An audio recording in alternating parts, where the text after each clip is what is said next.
Welcome back to Close Encounters of the Tech Kind. I'm John. We've got a fantastic conversation today. Got the whole team with me. I've got Mike, Hey everybody, how's it going? got Jackson, How'd you do? we've got Artie. Why am I awake this early? That's right. We're recording this a little early, so we might have a little more pep in our step, but hey, that'll help us with the conversation. I'm very excited to talk to you guys about the topics of the news today. So Nintendo Switch, the pre-release, they're selling out like crazy on the Nintendo Switch 2. There's a bit of a concern that Nintendo's going to brick your device. Go ahead. At least up until they updated their EULA. Yep. Yeah, there's making some changes that aren't exactly consumer friendly. We'll get into that. Another one that hit the news is Steam leaks 85 or 89 million names and passwords. Is that true, or I don't know? I don't think it is. Got to the bottom of some of that information, so we'll bring that to you guys. And then we're going to dive into spoofed movie trailers and how YouTube's cracking down on AI-generated non-movie trailers, which that are honestly good. Pretty funny. Oh, it's good, but it's also a little frightening where AI is taking us right now. Yeah, no joke. And then we'll see where the conversation goes from there, because I got a feeling that we're going to get into what are creators doing to monetize and how dangerous that can be. So, without further ado, let's jump into this first one. We've got Nintendo Switch. The 2 is coming out. The pre-orders are just selling out. So, it's popular. But they're now saying that they're going to make sure that you're using authorized games in their consoles. If you don't, they brick your brand new device. Yeah.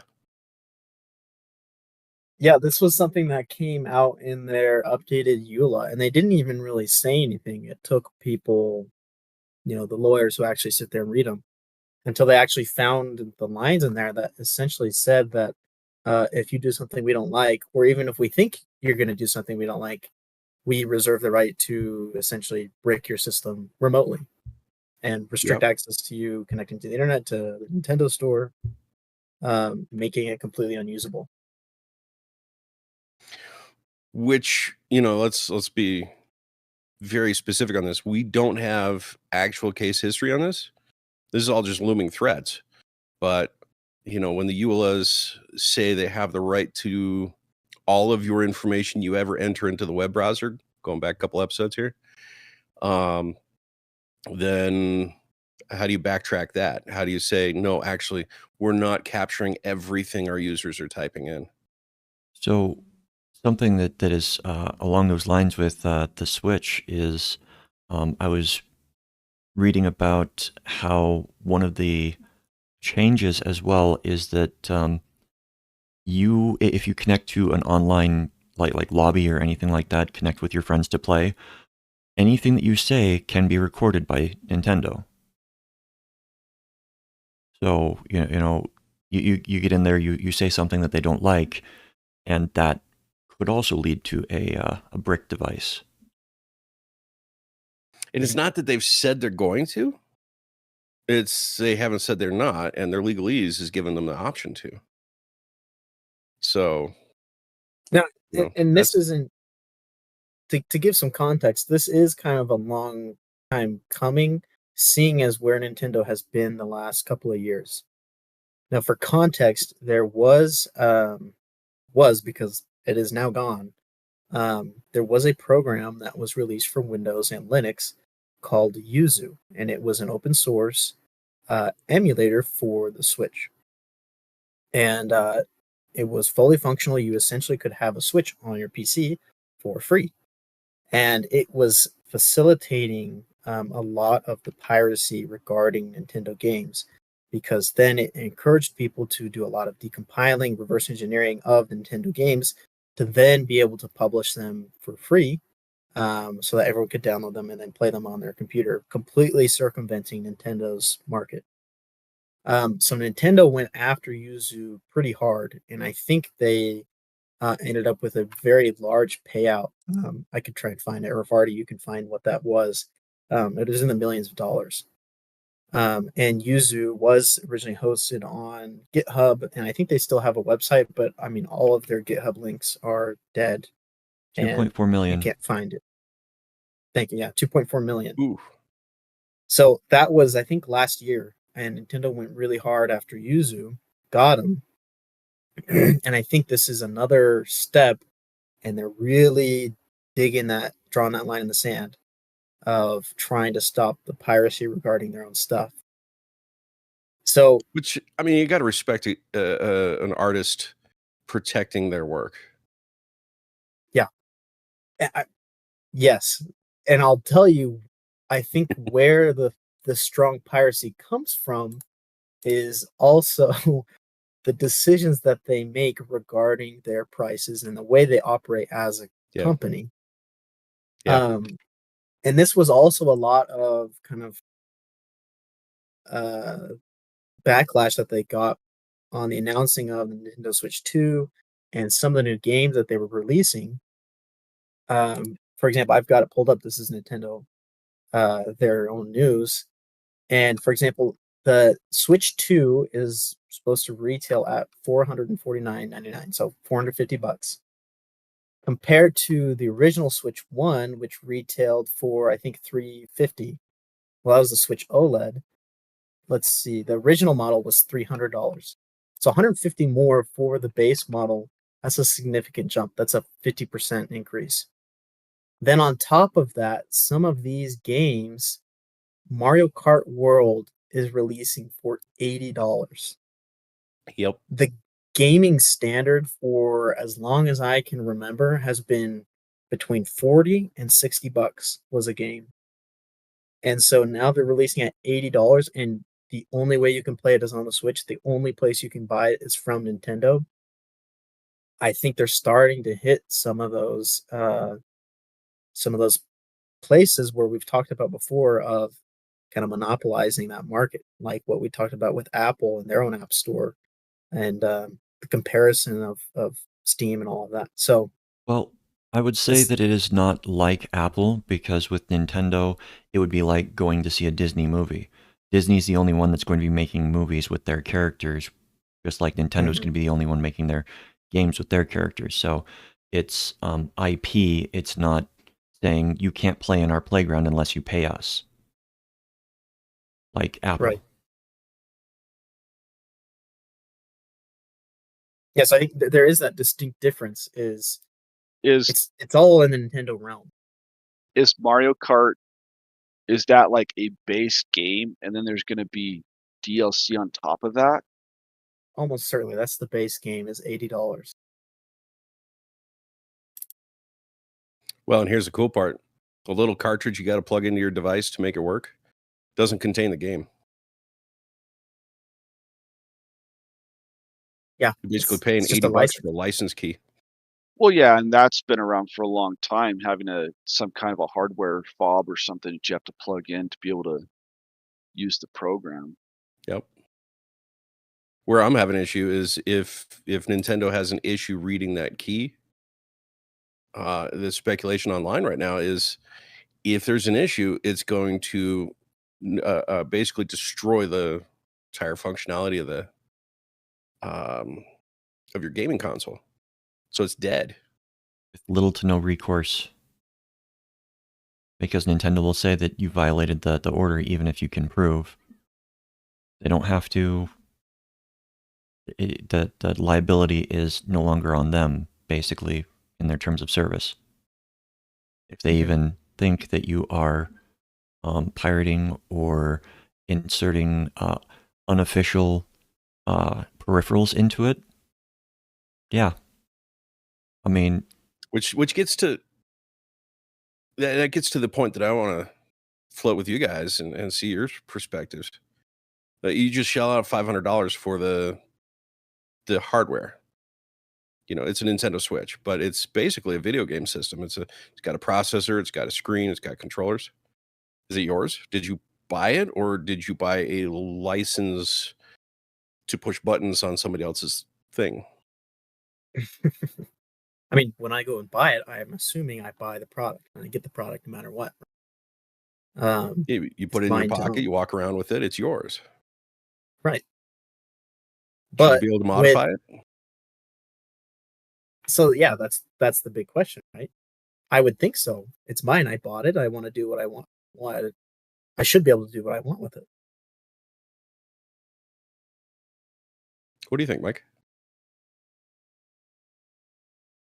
Yeah, I'm on the side that if I pay money and I receive something physically, then that's mine.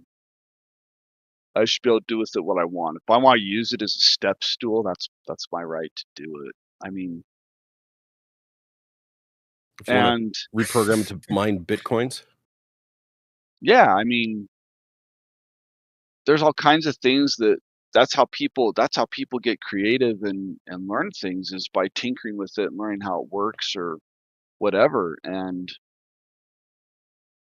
as long as the thing functions, I get the other side of it. I get the whole piracy thing. I mean, I've been watching what piracy has done to the software industry for as long as I've been able to use a computer, and I get that real companies employ people, have to pay people, they have to make money, they have to be profitable doing what they do to make software and publish it and provide it for us to use. Now, when you have software pirates going out and making free copies and making it freely available to anybody who wants it, then it saturates the market and the demand goes down. They don't make the profits they should be making for the number of copies of software that are in use. There should be a reflection of, well, manufacturers retail price times this number. We should have made this much money on all those copies, but we didn't, Mhm. and so it hurts their bottom line. And I get that. At some point, though, when does a software company come to the point where this version of this software is no longer profitable to us? Now they hold the copyrights and the intellectual property rights on that, but does it really matter as much if it's something that's an older title or an older piece of hardware that isn't really making money for them? Are they still going to go after that? And so let's take Nintendo, because now we're talking about the Switch 2. What about the Switch? And then let's go back generation after generation. There's the Wii U, then the Wii, then the N64, and the GameCube, and all these other Mhm. devices. That is Nintendo making money on those still? Well, no, there's not a whole lot of people out there looking in a market for a Super Nintendo. Now there's retro enthusiasts that like to, be able to take them. They're old, they've aged, they need repair in order to be able to work. They want to get them working so they can play those old games on the native equipment that they came on. I think the days of one and done purchases are gone. Everybody wants a recurring revenue. Yeah. Pay for your streaming service, pay for your video game linkage, pay for the cloud hosting.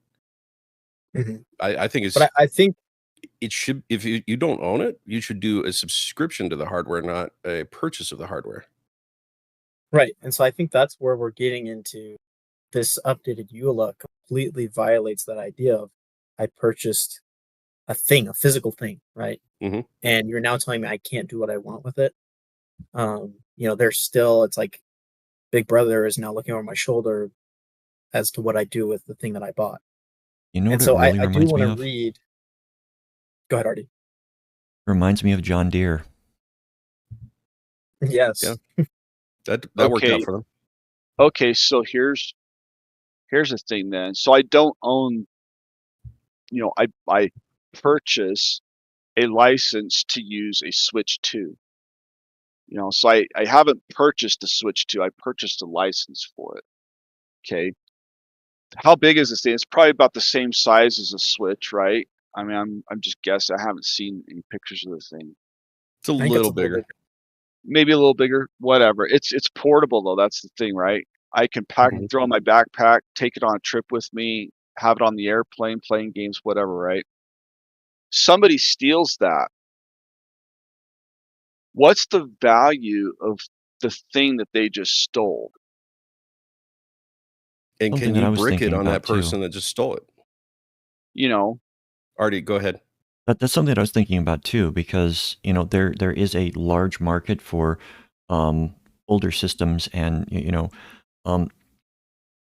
if there is like some security that's built into the Switch 2, that's also going to be a selling point. And one of the if somebody steals it, tries to sell it off at like a used store or pawn it at a pawn shop, if their new model does not reflect being able to do that, it's going to completely destroy any of the post-sale market. A place like GameStop is going to say, once you buy it, it's yours. We can't take it back. Well, because you didn't buy it. but it's not yours. That's the Really thing. expensive rental. Yeah. Well, I wanna, because we've been talking about it, but I think we should read it real quick. This is the updated EULA. Is that all right? So this is actually an article from Ars Tech, and I'm quoting the actual end user license agreement from Nintendo. So what it says here is they're adding new language to talk about the specific ways users are allowed to use Nintendo account services on the console. So that encompasses all video game and add-on content, whatever. So this is now quoted from ours. Under the new EULA, any unlicensed use of the system not authorized by Nintendo could lead the company to, quote, render the Nintendo account services and or the applicable Nintendo device permanently unusable in whole or in part. And then they then go on and say that they clarify that it reserves the right to suspend your access to any or all Nintendo account services in our sole discretion and without prior notice to you.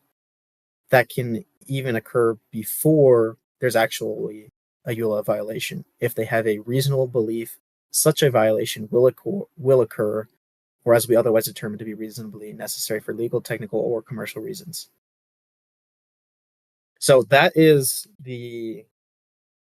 essentially that is the part that we're talking about, and that's coming from Nintendo. So when we talk about breaking their system, it's serious. Like, they are going to make it unusable. They reserve the right to take their ball and go home. And it sounds like that affects your Nintendo account as well. It can. Right. So any purchases that you've made through that account, that account gets suspended.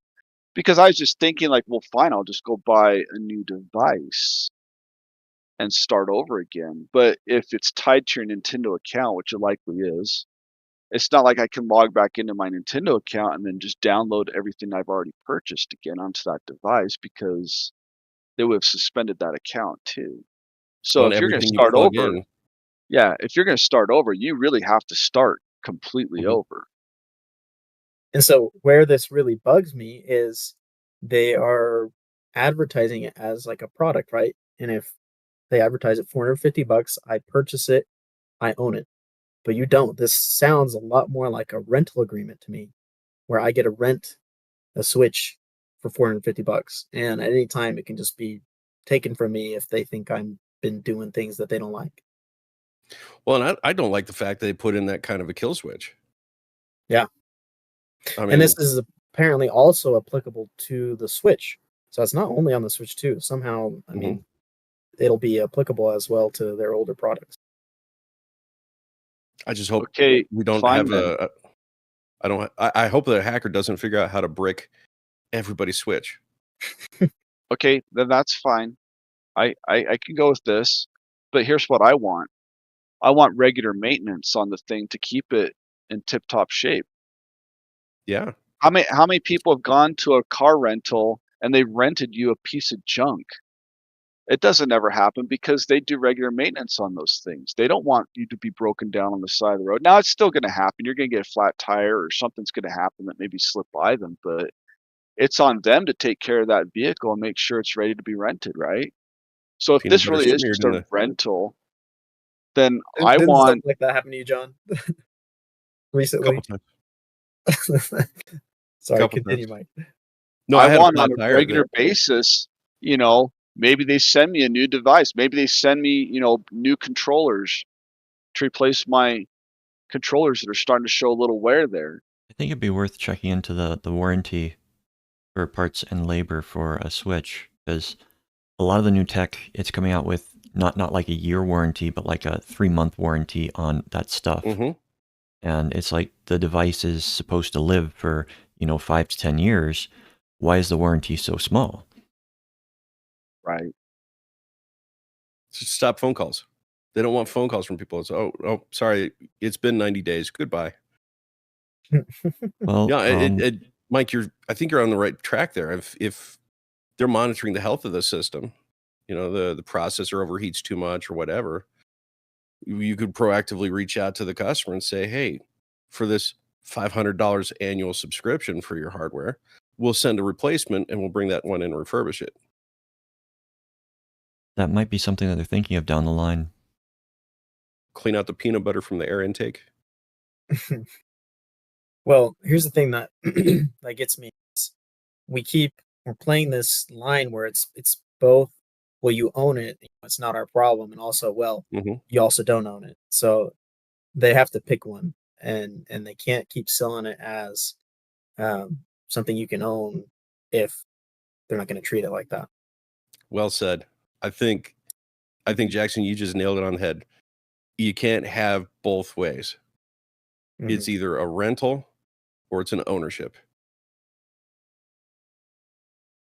Gosh, that's let's jump into the next subject here, because that's a great conclusion.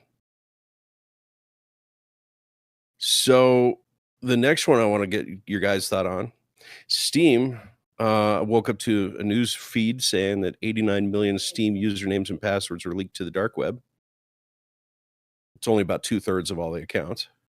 It's a nice message to wake up to. Yeah. I thought they would have more. So there's two pieces to this. One, there's a load of misinformation. I hate Oh, that dang phrase it. because it's overused, but it's not true. But if it So was where did true, it stem from? Who was ringing the bell and saying, "Hey, your accounts have been hacked" or whatever? So, Artie, do you have that in front of you? yeah, Well, shoot, there I was was. kind of hoping because I forgot my Steam password, so I was hoping I could maybe just get it off the dark web. I mean, Go look it really, up. could you tell me what it is? Like, I forgot. It's been, a couple years since I last used it, so For Well, $5,000, they'll read it to you. I bet they will. Go So, on, Artie. That's the price. The going price for 89 million is 5,000. so if we generate 89 million random strings of data, we could sell that for that that's a We'll make whole a deal different level of fraud. $49.95. I said I'd give you $5 cheaper. passwords. I didn't say I'd give you the right ones. Ironically, So, that's what ended up happening. Go ahead, Artie. The person, I'm not going to use names of any of these people because they really don't deserve to have their name read out. But a well-known dark web forum, somebody posted claiming to have breached Steam, offering a data set of 89 million user records for $5,000. Included a Telegram contact, a link to sample data, and internal vendor data indicating quote-unquote deeper access. Steam Valve has come forward and given their own response to this, stating that the leaked data did not associate the phone numbers with a Steam account, password information, payment information, or other personal data. It was not a breach of their systems. And they are still digging into where all this information that is being released came from. Did AI hallucinate it? There's a good chance. Some of the information There's a lot of looks like it was SMS messages that are sent unencrypted by default, and that's just the so like a SMS system. think of one-time passwords where you got to type in the 6-digit code to get through. That kind of thing. Pretty much. Those So if those you are can, pretty useless after a certain amount of time. Those should have a timer on them. Usually 5 minutes So for yeah, Steam.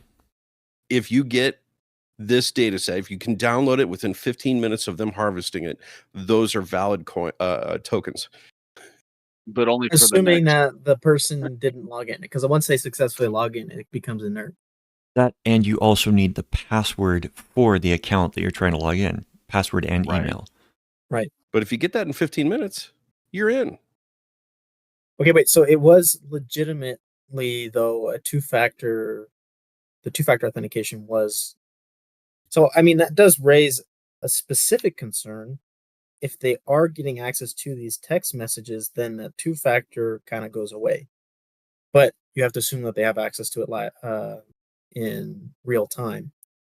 But if this guy did legitimately get these messages, if he does have an in, or if there is a way into that system, then that two-factor is a little bit compromised. So that's where people are talking about this now. They're saying it's a supply chain attack. So Valve doesn't own an SMS server; they contract that out, and then that Right. server ties into other servers, which then link up to the server that's attached to your phone.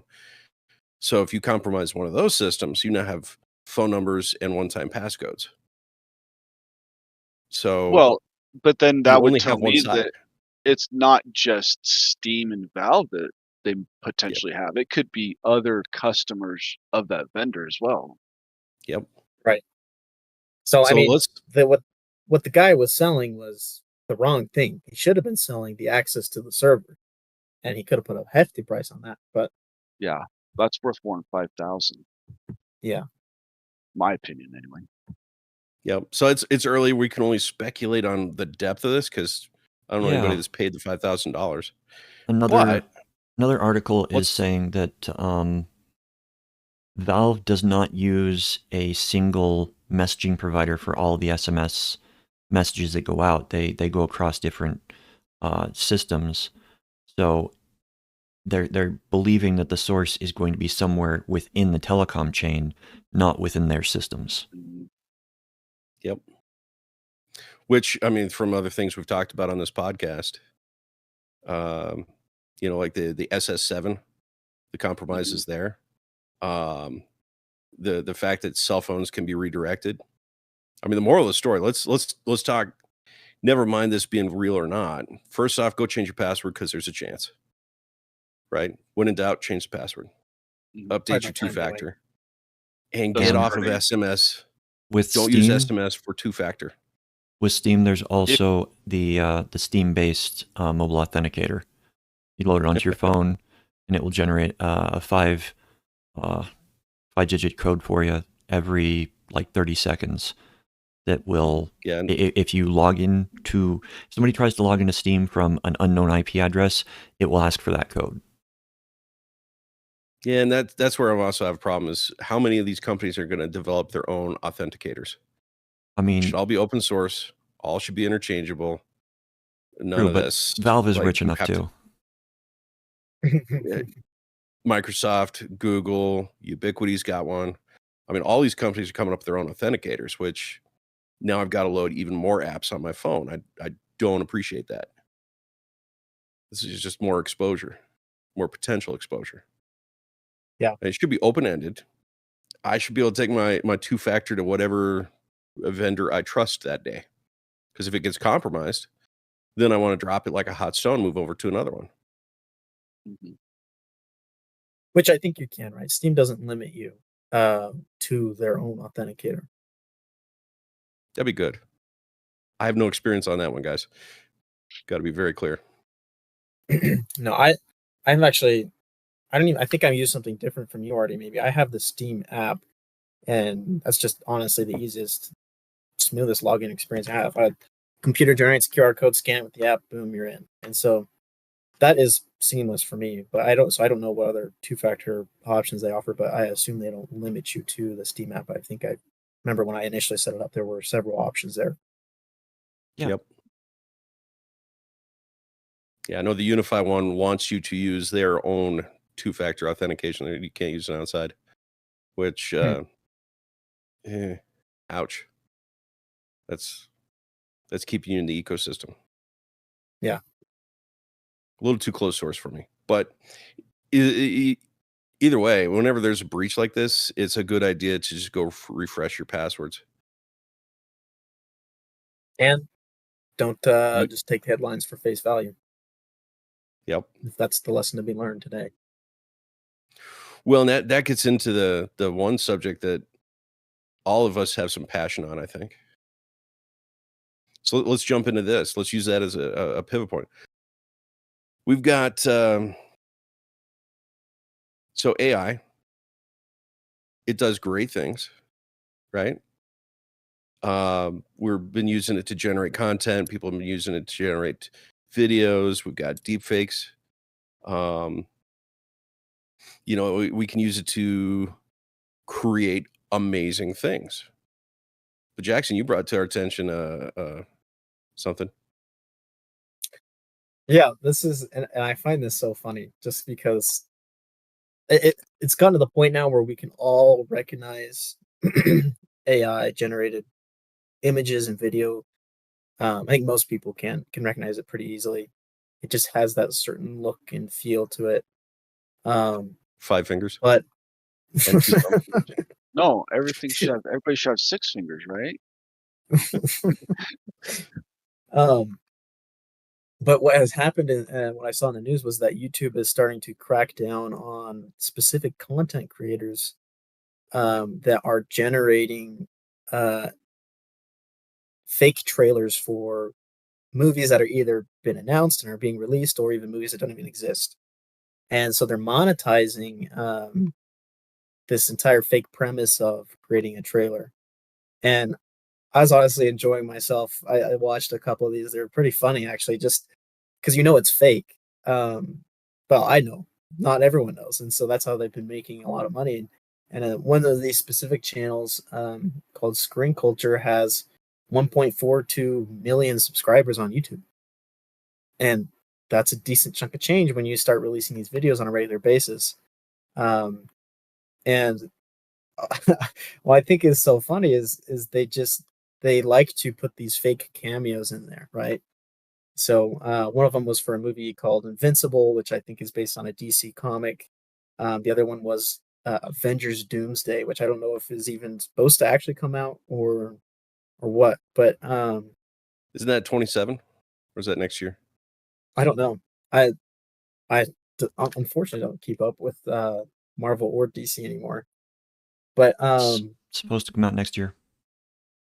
Okay. So that's like a real movie that's been announced. Marvel said they're going to make it, and here come these channels that then make these videos that are literally titled Marvel Studios Avengers Doomsday leaked trailer, yada yada yada. So they're advertising it as the real deal, and then they get all these people to think that, oh, Pedro Pascal is going to be in this movie or whatever. Timothy Chalamet is going to be this character. And so then they kind of go viral for that because people share it with their friends and family. Oh, look at what's going to be in this movie, when it's all just, it's fake.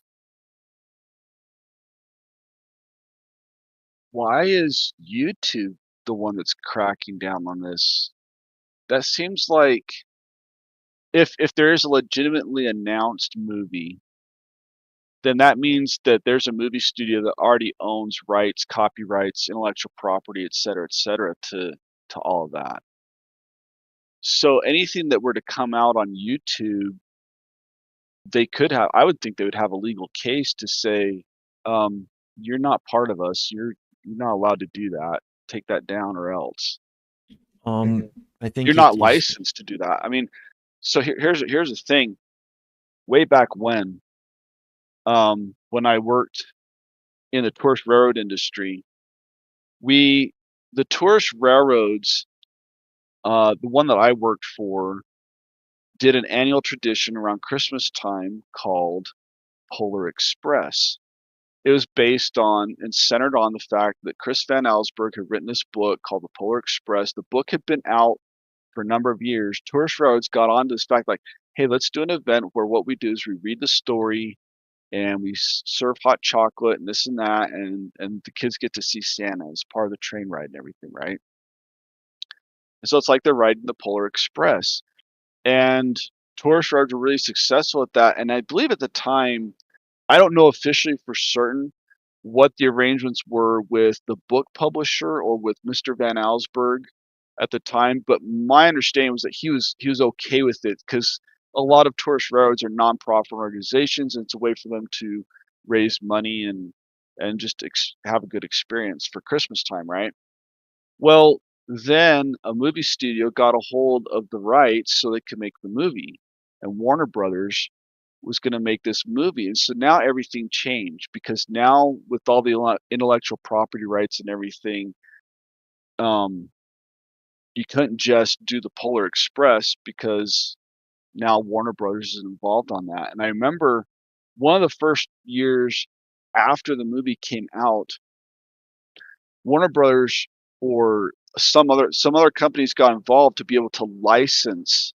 And so you had to get a license to use that intellectual property and do a Polar Express themed train ride, which then turns into now somebody higher up has got control over it. Now, if you're going to do it, you have to do it like this. This is your format. These are the promotional materials that you're going to use, or you're allowed to use this, this and this and that.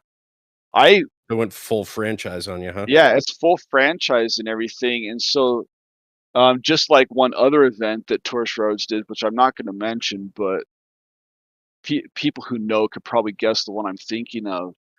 It became you can buy in, you can run this event, and hopefully after you've paid us back, whatever's left over, you can keep, and hopefully you make some money on it. And it We're going kind to of make turns sure into you're a nonprofit circus. because we're taking Yeah, it all. yeah, that's right. So, but there's a lot of Tourist Roads that I think then decided, well, fine, that's great. We're going to go in a different direction. Fine, we're not going to call it the Polar Express anymore. Now it's just going to be our special Christmas train, or our Santa Express, or something like that. Something that isn't tied to any one piece of intellectual property, that that they've got some freedom to do whatever they want to do with it and make it their own thing. So where you've got these YouTubers now that are creating, and that's great that they've got these skills to either program the AI or use their 3D and their video editing skills to recreate. I mean, it is an amazing piece of work to be able to say, hey, look what I can recreate or fake and everything. And so there's some skill and talent that goes into that, but it causes me to think, like, why is it, I mean, I don't blame YouTube for doing it. I agree that they should do it, but why aren't like movie studios and other maybe bigger, I don't know, is anybody bigger than YouTube? I mean, they're probably all just as big, but why aren't they the ones going after it? Do they just not have the time and the resources to even worry about it? Or maybe on a more of a devil's advocate side, maybe they're allowing it because that just gives us more exposure, so that when the real movie does come out, there's already a lot of hype behind Yeah, it. I think that was I kind think of it's what the articles I was reading. That was kind of the same question they hit, because Hollywood studios have never really hit these channels for doing it. I mean, it's coming from YouTube after. Well, it's because they can't move fast enough. Yeah, and if Yeah, well, you probably that too. Yeah. if you where retain it a came lawyer, which from, they've got them on staff, if you file a cease and desist, if you go through all the motions, that channel can evaporate in seconds. and a new one can YouTube still pop up. pays it out. So if Where YouTube it looked shuts like, off the money valve, go ahead. I'm talking over top of you. Go for it. no, I was gonna say where it looked like this came from was the actors union. So it seems like it was actually the actors that were getting frustrated with it because they were getting cameoed in these trailers for things that they had no business Yeah, doing that. that would have been my next target too. Would be like, why aren't the actors? But it sounds like so the actors are, because that's their likeness, like being put into it, and it's for anybody, not even just an actor, just any person. Like if I saw my likeness in something, I didn't give permission for it to be used in a certain way. Mhm. That's no good. And just putting out there, in most states, if somebody is recording you in public and you explicitly say, you can't use you can't show my face, and they don't blur it if they upload it, you can go after them legally. So this would be people that actually have the money and the lawyers being able to go after somebody that's using their likeness in a way that they do not want. And Right. there have been many lawsuits of that in the past where people have destroyed somebody's business for doing something stupid like that. Which most actors do have the money and the lawyers and the resources to be able to Yeah. go after people like that. So, Their There's one agencies, that's their going on. guilds. There's one that's going on right now with Scarlett Johansson and Mhm. the use of her voice or one of the AI interfaces. That's still going on. Oops. Yeah, that's like, I think that's probably like an entire, podcast worth we could talk about that, because, at what point do you not own your own voice and face anymore, right? When AI can kind of recreate it. And yeah, I don't know. That's a whole topic, a whole legal debate that I would have no idea how to defend. But I think if it looks like a person and sounds like a person, then there's overlap and there's potential issues there. Like if we drew like a Ronald McDonald, we would get recognized as having a Ronald McDonald, and McDonald's could absolutely come over and explain to us with lawyers the mistake that we just made. but now So that's going we down a would vote. whole other rabbit hole of what makes a character a character. Like if I say Jean-Luc Picard, what does he sound like and what does he look like? Like we all have this mental picture of, if I were to see him come in, he would sound like this, he would look like this, and that's Jean-Luc Picard kind of thing. Or, any other what, character that you could think of. And so at what what if you get a point pair does of twins? Who gets the money? right, well, With maybe ask, the Picard thing, I think that Patrick Stewart could have a lawsuit against Picard for stealing his likeness. And at what point is it parody? I think that's probably gonna be where it ends up in the courts, because South Park or any of these comedy shows, they do a lot of parody, and so Parody is something I think that's where it'll end up. Very easy to prove in court usually, and it's Right. you're not intending to be the actual you're not intending to replace the thing. You are just making fun of it, or you are you using it in a comical manner. It's cannot be what's the word? You cannot mistake it for the original. Is one of the true things of parody. okay, so are these South Park gets movie away with it. trailers, are they parody or are they intentionally trying to be mistaken for original? I would say it's the latter in parody. most of their cases. Well, even if it is a creative work, they're not calling out that it's a parody at the beginning, so they're leaving it open to the viewer to be misled. Right. It's like if you have a special guest appearance by The Rock in your video, then one, you owe him money. Two, he didn't get the cameo. Three, whoever made the movie now has serious concerns about the public having a complete misunderstanding of what the movie's about. Now, if you did say that you had the cameo of a rock, and then you just had a rock in the video, that would count as parody. That's a rock. That's why, though. That's not the rock. Well, that's why also, I cited that example. Unless it's Alcatraz. Unless there is a rock that everybody refers to as the rock, somewhere in town, which there's cases like that, where it's Yeah, Ayers Rock Alcatraz. in Australia. yeah. Alcatraz. But I think this is a good time to seg over to the last section. Which section is that?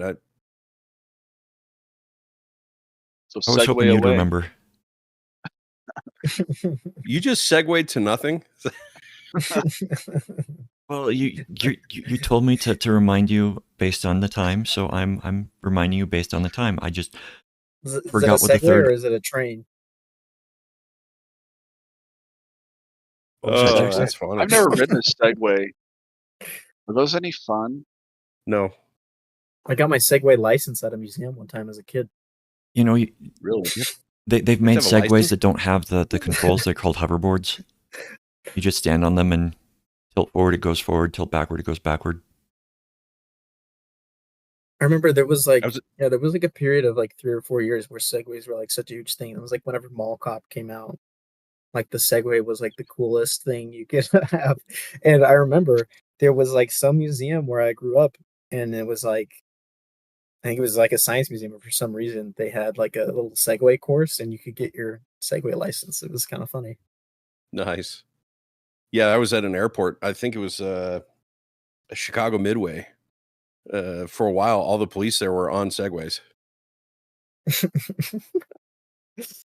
that make them mounted police?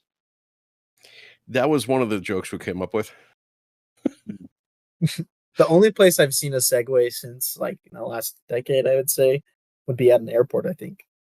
I don't see them anywhere else, like maybe in a mall, but I mean, weren't they extremely expensive to get? When they first came out, yeah. It's like $400 of parts crammed in a $7,000 case. I think the electric scooters kind of taken over, though. I mean, that's what's being used around town here. We've got 2 different companies that have populated the downtown area with, those electric scooters that you just, pop in a credit card and rent it for a couple minutes and get yourself, 10 blocks down the street or something, Mm-hmm. Did you hear about the college kid that hacked the scooter outside his window? No, I think I did. Oh, so he figured out the wireless protocol. He got into it and started making it play songs. 2 a.m. Accidentally, awesome. He pushed it to all the scooters. Oops. And they did a little mesh network, and all of them across the whole campus started singing the song. That is awesome. And then they wouldn't stop. This like if anyone in the younger audience, they'll know exactly what I'm saying. The sales bro Segway. You guys know what I'm talking about. There's a specific model. It's that white little Segway thing, and it's not even like and I'm looking at it right now. I'm trying to find. You can't find the Segway from like the early 2000s anymore. The one that was like a full size. Now they just have like some divider. I don't even know if you can sit on it. It doesn't make any sense to me, but the sales bro Segway, that is today's modern college age transportation. I saw somebody driving around on one of those like Uniball kind of ones. So it's a monocycle. Oh yeah. He's standing there, cool. And he had the Nintendo Wii steering wheel. He's at a stoplight. He's going like this with. That is awesome. This has been an interesting segue. It was. Well, so we're talking about like ownerships and stuff like that. There was one that popped up on my my YouTube feed this morning. There was a train derailment. I don't remember the name of the town, and it wasn't catastrophic. It was like 5 or 6 locomotives piled up, but one of them got pushed far enough off the line. It ended up in somebody's property. So it wasn't next to their house, but it was on property that they owned. So basically the train company for like 45 days left this locomotive in their yard. Wow. Was it CSX? They just forget about it. No, they were in communication, but Mike, I know you've been in the railroad. How do you pick up a locomotive? Very carefully. I mean, it takes more than like big and heavy cranes. Based on the rails, or is it?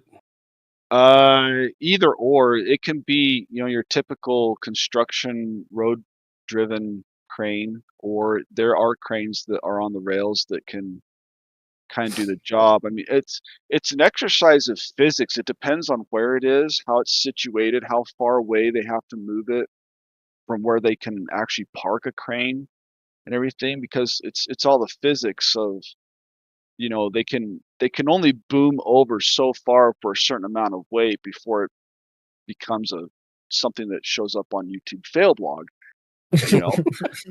and that's never We good. need a second crane. Right. No, we have two problems. When you send a tow truck to tow the tow truck that came to tow the original truck, and yeah. But yeah, locomotives are not. You know that tow truck you sent to save us? It happened again. Yeah. Locomotives are not lightweight. They're heavy, which actually is kind of deliberate. I mean, the way that a locomotive is able to pull as much as it can is a large part because of the amount of weight that it has sitting on the axles and everything. And then you consider the fact it's a diesel motor, what we call the prime mover. It's an electric generator. So think about all the electrical wire in the windings of that generator to make electricity that then go to the traction motors, which is more windings of more wire. And so it's a lot of dense material all packed into a relatively small space that makes it very, very heavy. So yeah, it's not. There was a derailment here in Cheyenne some years ago. It was a runaway train that lost control of the brakes at the top of the hill between here and Laramie. And they knew it was running away, and unfortunately, it was a tragic accident. The locomotive crew was not able to jump off the train before it got going too fast, and so That's unfortunate. I don't remember if they actually did try to jump off at the last minute and died in the process of doing that, or if they just rode the thing all the way to the end. But they did lose their lives, and it was very unfortunate. It crashed. What stopped it, though, was that it crashed into another train. The train was stopped. They told the crew of that train that was stopped that, hey, this is coming your way, get away from it. And the wreckage sat there for a little bit. They cleaned up most of the freight cars, but there was one locomotive that was one of the locomotives involved in the actual collision that sat there for quite a while, because first of all, it's just a complete wreck. There's no way you're going to rebuild it. But it's not like you can just pick it up and throw it on a semi truck and haul it out. I mean, it's got to be dismantled a little bit and made to fit, made to be carried out piece by piece. However, it's not an easy thing to move a locomotive. Most times when locomotives are moved, they try to move them over the rails if they can. But if it can't, it has to go over the road. Then that's a whole bunch of special permitting and everything, just because of the size and the weight of that load. So what's going to happen is the owner now an owner of a new 600-volt electric generator. So as they said to the news crew that was interviewing him, is it CTX or CSX? CSX, yeah. So they had been working with representatives there to get the logistics figured out, because they had to shut down roads and bring in cranes and stuff. But they were cooperative. Everybody was friendly. There was no adversarial. The wife actually went out and decorated the locomotive with flowers and other things just because. I mean, there wasn't like a story of Florida man on top of the locomotive with an AK, Nope. It's mine now. I love this Actually Florida make a good man. photo op. Get somebody out there with a gun, put their You leg know up on top of it. Right. You know I took out this train. what's hilarious about that, Jackson, is that Oh back my. in the day, back in the olden days, of steam railroading, when railroads were the transportation of how you got across the country, and you'd have Mhm. these derailments and everything. There's these old pictures of these derailments, and there's men standing on top of the locomotive, you know, and people posing with this derailment, like, look what happened. And like, isn't this a fantastic mess? And people staying on top of it, like, look what we conquered, Oh, that's funny. It's just ridiculous. Okay, after the photo, everybody get out, lift, put it back on the Yeah, track. right. Right. Well, Mike, I know you said you spent some time at the Smithsonian putting in. You're kind of managing the placement of one of those, right? I didn't directly manage everything. I was out there for a job walk to bid on the installation. The company I worked for already had the contract to do the restoration of a passenger rail car. And the second part of it was that once it was done, it had to be installed into this brand new museum. And so I was out in Washington, D.C. to do the job walk of it. And when the contractor and the project manager, they took me to the site to visit the site. At the time, all they were doing at that point was digging the hole to put the foundation. So there was still this whole building that had to be built, and they had to put the rail car in the foundation before the rest of the building could be built around it. It's a permanent display. It's never coming out because of that. Well, not in one piece. Well, yeah, at least not in one piece. And even if you do take it apart, I mean, that's going to be quite an effort if they ever had to take it apart. It's going to be a lot of little pieces. It's going to be very time consuming to You're do gonna that. need 3 I cranes. don't know. I don't know how that would ever happen. But there was a big challenge because as they were digging the foundation, they were showing me that they had to actively pump out the groundwater out of this hole because the water table for Washington, D.C. is only 20 feet below the surface of the ground. And this hole was much deeper than 20 feet. So, like, yeah, we have to pump this water out. And in that process of pumping the water out, then they have to reintroduce that water back into the water table that's not inside the hole. And then at the same time, build up a kind of a retaining wall system to keep that water out of the hole, but in the ground where the water table is. They said that I just use it to water my grass. if they didn't put the water back into the water table would drop. And we're staring over there at the Washington Monument, like that over there would end up sinking if we don't take care of the water table the right way and manage it, Yikes. and everything.